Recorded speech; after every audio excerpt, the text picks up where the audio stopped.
Hello and welcome back to another episode of Cyber Voices, the official podcast of the Australian Information Security Association, otherwise known as AISA.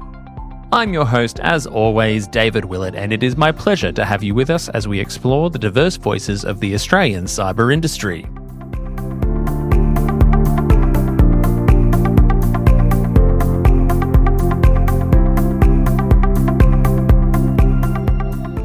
Well, we are back, everyone, off of our very lengthy CyberCon 2025 series of episodes. I really hope you've enjoyed the last few months, getting the opportunity to just absorb all of the thought, leadership, and insights from our many CyberCon guests. It's been a great joy to have brought all of those interviews direct to you. But now I have the even greater joy of being back in the studio, getting to meet many more of the fresh and exciting minds in the Australian cyber community, including my guest today. And this is someone who I believe is a true force in our cyber community.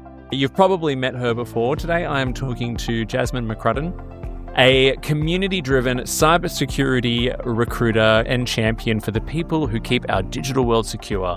She works alongside Australia's top cyber professionals, helping them find the right opportunities and guiding organisations to build teams that actually fit their culture, their tech stack, and their mission. You'll find her everywhere the cyber community gathers, attending, running, and speaking at events and meetups across the country.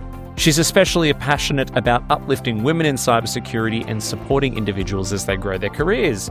And her impact has not gone unnoticed. She was the 2024 AISA Volunteer of the Year and 2024 Australian Women in Security Awards finalist for Volunteer of the Year as well.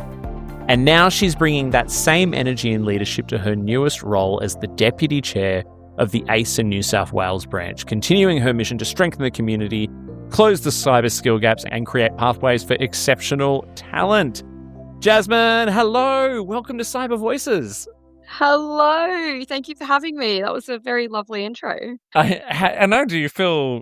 Can you live up to such a? Oh, I'm like, who is that? But no, it's lovely to be here. It's. We were just chatting about it before. It's interesting. I sat on the other side of the fence with you, interviewing people at CyberCon previously. So it's interesting being now on the other side of the seat. We had fun together doing the podcast. That was back in 2024, wasn't it? Yeah, fact, that was awesome. You have been instrumental, like a huge contributor to our New South Wales branch, which has been recognised with your recent appointment to the Deputy Chair of the branch. How did that feel? Yeah, it was good. It was good. I wasn't expecting it, to be honest. I'm honoured to have stepped into the role and been a part of the team. But I guess I wanted to share a bit of maybe context around how I got there. If we go back a few years, my day job is a cybersecurity today, but back in the day, I used to work for a big tech recruitment company, and I used to recruit data engineers and data governance specialists, and they were super interesting people. But then I got the opportunity to what they call build a new desk. And what that means is build a new vertical and industry within recruitment and own that space. And they asked me if I wanted to build a cybersecurity recruitment desk from scratch. And I thought, oh, this is really interesting. Previous to recruitment, I was in Telstra and I used to sell cybersecurity audit plans to small to medium business customers and educate businesses on what a man-in-the-middle attack was. So I had a little bit of knowledge in that space. And I thought, with everything going on in the news, it was just post-COVID. It was quite an interesting space to explore. So I said yes. I thought it'd be a good learning opportunity to learn about cybersecurity. And I think very early on, I realized cyber is not just about security engineers and security architects. It's such a massive industry. And there were things called blue teams and red teams and purple teams and non-technical roles. And I discovered very quickly I was very far out of my depth. And cybersecurity leaders, when you cold call them, they don't necessarily like the cold call because you're a stranger at the end of the day. I And don't know what you're talking about. and they don't. I never get any of those. So I realized pretty quickly, in order to operate as a recruiter in cybersecurity, you need to be trustworthy, you need to be credible. And I almost walked away from that job because I felt like I was going nowhere.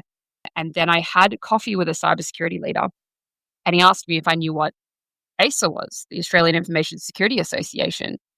I said, no, scratched my head.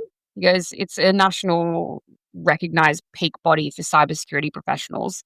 And they run events, and it's all about community and people and sharing insights. And I was like, wow, that sounds really interesting. And very quickly I ended up at, I think it was Sydney Sec was the first event. And everyone in the room was so approachable. Everyone was so kind. It was all about the people and sharing knowledge. And to do my job better, I got to learn about what the actual security challenges were and what was happening on the forefront of the industry. Slowly, I started going to more events, and unfamiliar faces became very familiar faces that had stories and families and kids that turned into friends and peers. And I guess AISA holds a really important part in my heart because it helped me learn a lot more about what's going on in the industry and be connected to a community when I felt so lonely in my job, being the only one recruiting in cyber. And there was this one guy, I'm going to give him a shout out. His name's Amit Chaudhry. I saw him at I these know, AISA Amit. events. Yeah, you know him. Everyone knows him. He's like a celebrity in the AISA industry and cyber industry. And I just saw the way he was communicating with people at these events and the way he showed up and the way he was connecting other people in conversation. And whether he was speaking to a junior or a senior, he treated everyone with the same respect. And I really resonated with that. And I really wanted to learn more about him and what he does and the industry. So I went for a coffee with Amit and picked his brain on how to show up in the industry because I really liked the way that he was doing that. And he just said, look, like, do not sell anything to cyber people. Like they're all about the human, they're all about protecting, they're all about helping. So just get to know the industry and get to know different people and what their priorities are and what their challenges are. And, you know, you'll build real connections. And then I started going to events and I started taking photos and I started posting all my learnings because that was my way of retaining information and learning about what was going on. And I think Amit recognized that, and one day called me out of the blue and said, hey, would you like to join the executive New South Wales committee? And I was like, me? Are you sure? And he said, yeah, like I see what you're doing in the community. I see how you're showing up, and we want more people like you to help make a difference for our members and the community. And I was shocked because people in this committee were CISOs and senior leaders. I was like, are you sure you want a recruitment person there? And he said, yeah, because, you know, a lot of times people come to these events to grow their careers and learn about what's going on in the job market. So your insight and perspective would be really valuable. And so I was like, okay, sure. And he goes, look, and if you don't like it and it doesn't work out, you can leave whenever you like. There's no pressure. And I thought, okay, great, awesome, sign me up. And then, yeah, I've now reached 2 years in the team and done a lot in the background to help make the events run smoothly. And yeah, they gave me the opportunity to step into the chair. So I said yes. Again, shocked me, really. And here I am. That is such an incredible story, by the way. I've known you for a couple of years now, and I didn't realize that was your journey into AISA, that you joined because it sounds like, imposter syndrome was doing its thing when you got into cyber recruiting and you were feeling out of your depth with building that new cyber desk, and becoming an AISA member and an AISA volunteer and heading along to the branch meetings really helped you thrive and connect and learn the industry which you were serving. And can I just say, the fact they asked you to be on the executive committee doesn't surprise me when I hear that story.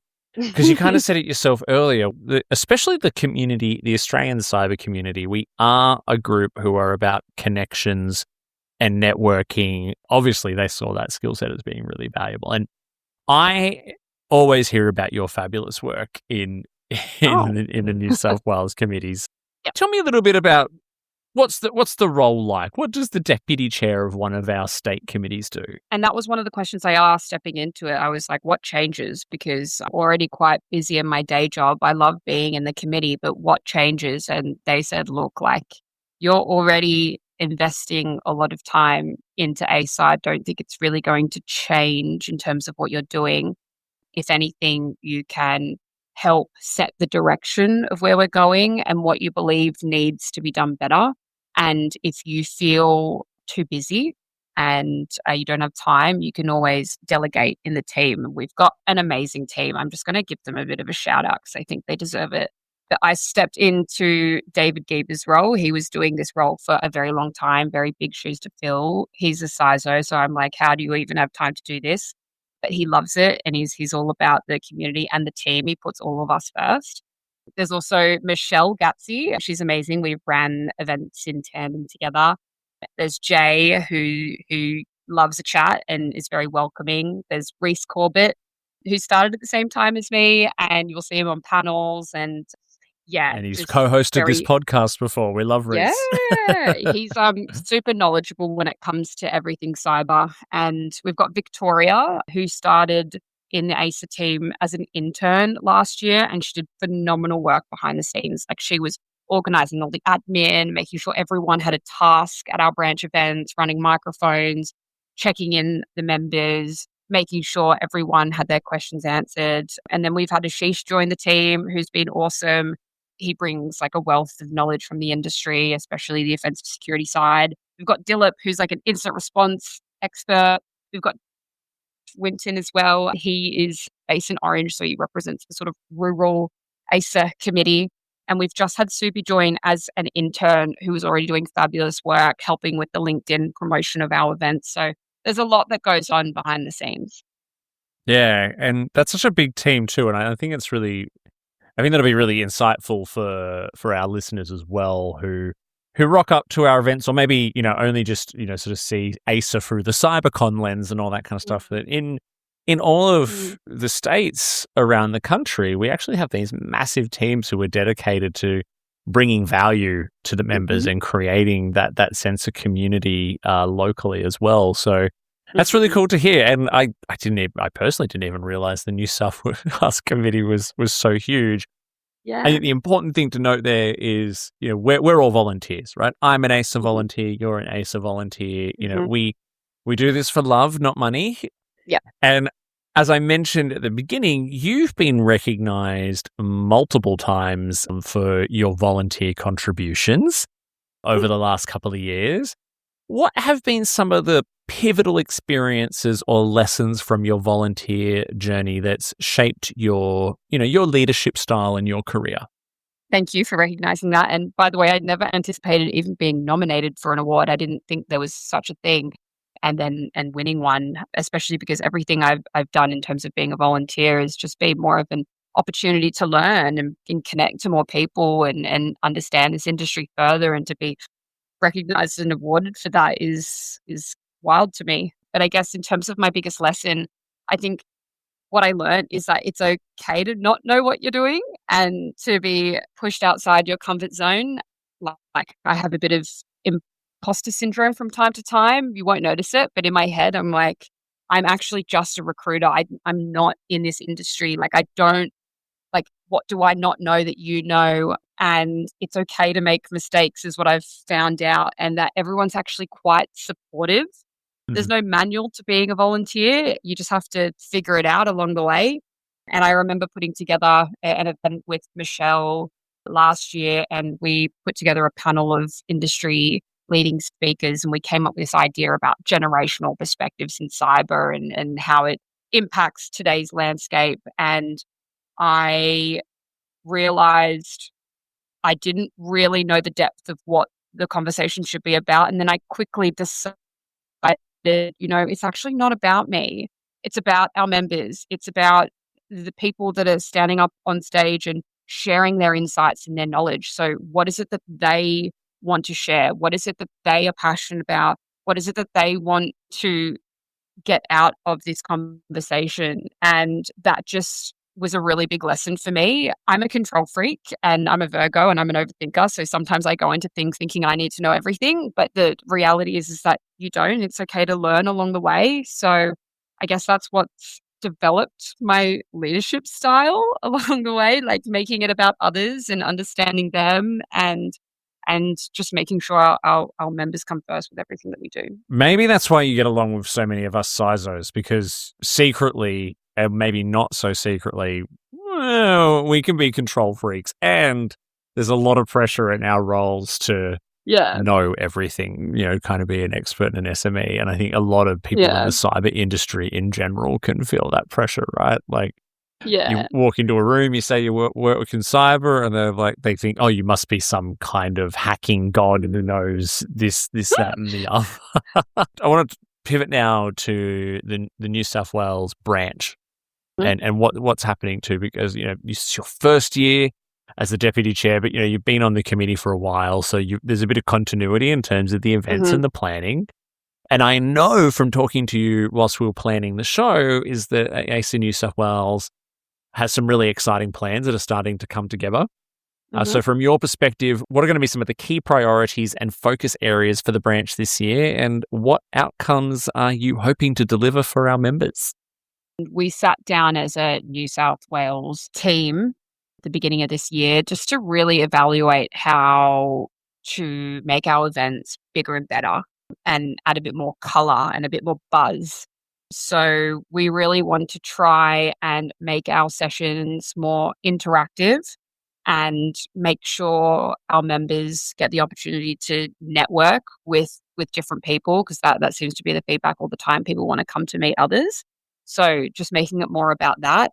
We really want to try and host events at different locations and venues. We find people get excited going to a different office space and seeing how another company operates and hearing from them. So if there's anyone listening in the cybersecurity industry that want to partner with AISA New South Wales and host an event, like, we are always open to partnering and collaborating. And that goes along with speakers. Like, if there's anyone that feels like there's something really interesting they want to share, like, we always have an expression of interest to share a topic that you think would be great to talk about, because again, like I said, it's for our members. And along with that, always open to sponsorship opportunities. We've got a few other events lined up if you're interested to know what's going on. We've got International Women's Day coming up. We're collaborating with AWSN. It's all being revealed shortly, but that's going to be really good. And the focus this year is more about having positive conversations around women in cybersecurity and sort of changing the narrative and making it uplifting and talking about what we have achieved and what we will achieve moving forward. Like, we're really going to be emphasizing that and creating more positive conversations. Victoria from our team, along with Sabrina from AWSN and other people, are all creating that in the background. So that's going live soon. So yeah, just a few things in the near future that are coming up. New South Wales, or AISA New South Wales, is really known for these dynamic events. Not just the branch meetings, and the branch meetings are always fabulous in every state, but you've also got major conferences like Sydney Sec. So our Sec Days, which have become increasingly popular over the year. I was very honoured to get my first Sydney Sec experience last year. I'll be there again this year, doing the podcast as well. So you'll see me by the banner. And Sydney Sec is going to be, it's shaping up to be a pretty big highlight this year. So I understand we're going to have a bit of an AI focused theme. Tell me a little bit about Sydney Sec this year and the AI theme, and what you're hoping to get, or what people can expect. Yeah, I think what we wanted to do differently this year is have a bit of a theme around Sydney Sec. I think people like knowing what they're walking into or have a bit of a direction. And we look at BrisSec, for example. Their whole theme is a race to secure the Sunshine Coast. Bit of a nod to the Olympics, which I think is really cool. So we sat down as a team recently, like, what's going on in New South Wales? Like, what's something that we can tie a theme to? And we were just reflecting. I mean, I'm not sure about your feed right now, David, but AI is exploding. I know that You reckon? Like, Yeah. it's been a conversation for a very long time, and I know it's seen as a bit of a buzzword, but it is evolving, and I've had a lot of chats to cybersecurity leaders and CISOs, and, like, they're saying that people aren't prepared for what's coming, and so we all need to collaborate together to share insights and knowledge to overcome that's here and that's evolving. So we came up with this really cool theme, and just think about the letters in writing. AI, capital letters, AI dash SA. So like AISA, but AISA. So we want to call it AISA, Defending Tomorrow Today, not just another AI conference, which I'm Excellent. super excited about. Can you give us any hints on what to expect in the program yet, or because it's still a bit of a while away? Is it too early to tell? Yeah, so this one will be running in July, and again, it's very early stages, but we really we read a lot of the feedback from last year from our members, and I guess what we saw was that people wanted a lot more interaction and a lot more networking, and so in our planning sessions, we were strategizing how to do this better. And so we've been thinking about, on the main floor where all the vendors are, maybe having a desk that has Ask Me Anything, and maybe get some either AI experts or CISOs or leaders that can be asked questions. And these are all just thoughts in our planning, so yet to be confirmed, but we want to make things fun and interesting and get people on the floor talking, and we're thinking about doing things differently with our vendors, and we've already lined up a keynote speaker who I'm really excited about. I can't say just yet, but there will be an AI twist involved, which will be very good. Yeah, stay tuned. And I really hope I see you on the floor this year doing the Pride Corner. I love that you do that initiative. I will be there, yes. The rainbow banner will be there. We'll be giving out free coffees in the morning and hanging out for drinks. So, yeah, safe space for LGBTQIA plus cyber professionals and their allies. It has proven to be really, really popular. Yeah. And who doesn't love a colourful coffee cup or a rainbow sticker on their name badge? So exactly. I will be signing up for multiple, so expect me there. Excellent. Well, like I said, I got my first taste of it last year, and I had so much fun. I'm a Sydney sider, sort of originally, so it was good to be back in my spiritual hometown, if you will. We'll include some links to the Sydney Sec website in the episode description. Make sure you head along there. Keep an eye out for registrations, and also it sounds like calls for speakers are open at the moment as well. And I can tell you from personal experience, it can be a little scary to submit a paper or a proposal to do a talk at an AISA event, but it's so much fun and it's so rewarding. And our Sydney community is lovely, so get along to that.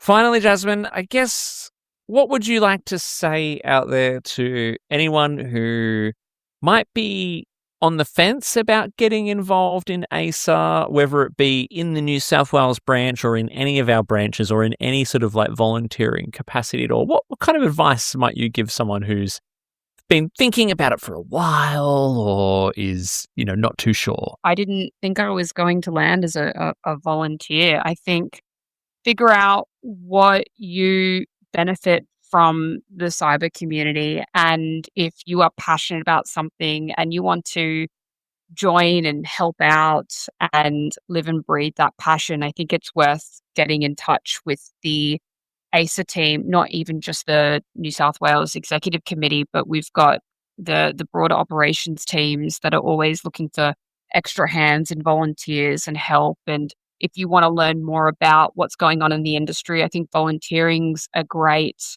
way to be on the forefront of it all. Just do it. You're not going to regret it. I promise you. You will get some out of it.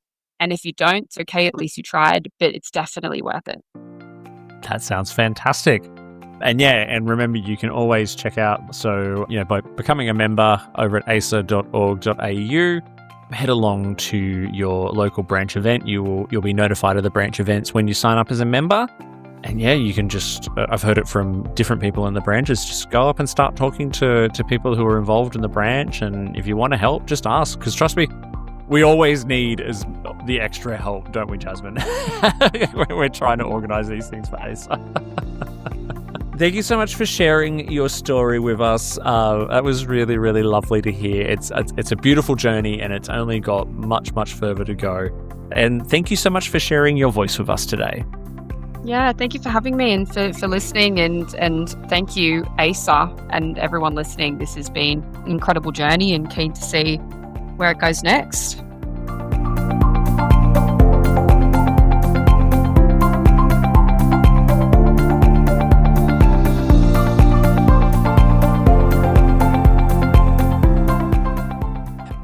Thank you for listening to another episode of Cyber Voices. Our music is by Sanar Garut, our show artwork is by Studio Quarantine, and we record our show at This Is a Studio in Pran, Melbourne, part of Popplant Productions. Please make sure you follow the show on your podcast platform of choice and leave us a 5-star review. This will help others find the show. Also, please follow the association on LinkedIn and Instagram. If you want to add your voice to our ever-growing chorus of diverse cyber voices, have questions, feedback, or would like to be a sponsor, you can do so by emailing us at cybervoices@aisa.org.au. That's cybervoices@aisa.org.au. Are you an AISA member? If not, you should consider joining our network of over 12,000 members across Australia. An AISA membership can open doors, build professional networks, create lifetime friendships, and offer exclusive training, events, and other perks. Become a member today by heading to our website at aisa.org.au. That is all for today. I hope you will join us again next time on Cyber Voices.